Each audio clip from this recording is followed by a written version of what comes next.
Hey there, welcome to Tejal TV. I'm Tejal Patel, your host and the founder, and this is the place where I empower free, spirited mamas to create calmness amongst life's chaos, or what I like to call creating a mod zen lifestyle. And today we're talking about how to not feel ashamed and beat yourself up after you react in anger.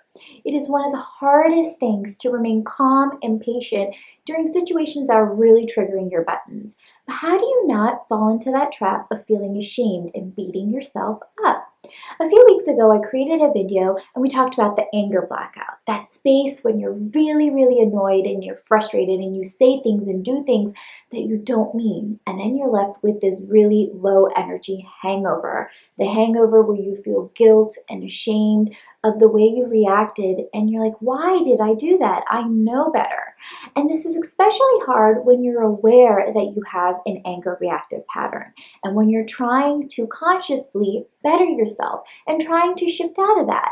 How do you work through not feeling ashamed when you know, hey, I did it again, and you didn't react in the way that you wanted to?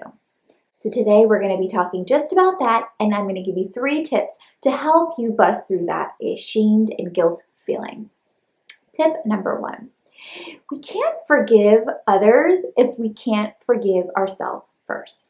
And that's really important. If we're getting triggered by someone feeling angry, how are we supposed to forgive them if we can't forgive ourselves for our reaction?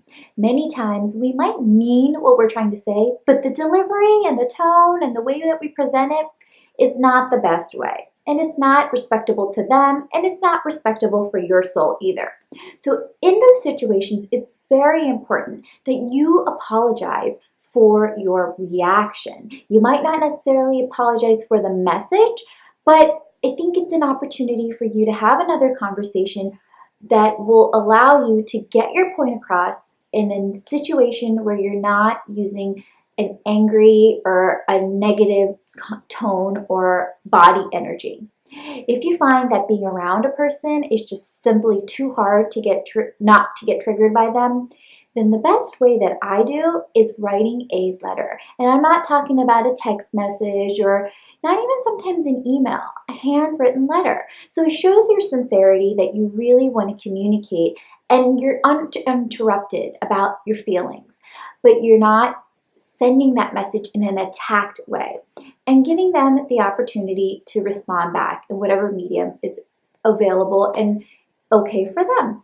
So that's the first tip. Forgive yourself first and apologize for your anger reaction. Second, if you want to act differently after an anger breakout, then you want to meditate. Meditation after when you've been in a reactive situation helps you connect to yourself. Understand, what was my lesson out of this? What can I do differently next time? What was it that actually made me get triggered? Understanding these aspects is really key, and sometimes they're challenging to accept and to really deep through because you'll touch some really sensitive nerves. But understanding the pattern is so important to creating a situation that's different next time. So focus on meditating, stilling your mind, and asking yourself what it is that you are meant to learn out of this. And the third, when lessons show up in our life, it's understanding that it's not because that you're stuck and you're blocked and you're not moving forward and evolving. We are given the same lessons hundreds or maybe thousands of times in our lifetime to learn and master. And I like to think of it as an onion. And there's so many different layers of that onion. Just because you get one layer of it means that you're going to have another aspect or another phase of that lesson to learn, peeling back another layer of that onion. So just because you feel like you're stuck in the same mentality or the same pattern, recognize your awareness is one layer of the onion. And learning that each time if you try to do something different, maybe you'll stay silent for a little bit longer. Maybe you'll actually listen to the person. Maybe you might just learn to be silent. Whatever it is, make it a declaration that you will do something different each time this anger situation occurs. And be realistic. If this person is brought into your life to challenge you and to trigger you, you will be put into another situation where your anger will be triggered. Just get really comfortable with knowing that it's going to happen again. And don't shy away and resist it. Take it as an opportunity to learn your lessons and peel back another onion layer.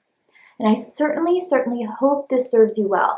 Being ashamed and feeling guilt is one of the lowest vibrations that you can feel, and it really blocks you from truly feeling your true essence and your soul from vibrating out. So learning to block these energies and no longer feeling them is such a strong key to stand in your power. Did you enjoy this video? If you did, certainly subscribe to this video, subscribe to our channel, and know that the most important conversations happen after the blog.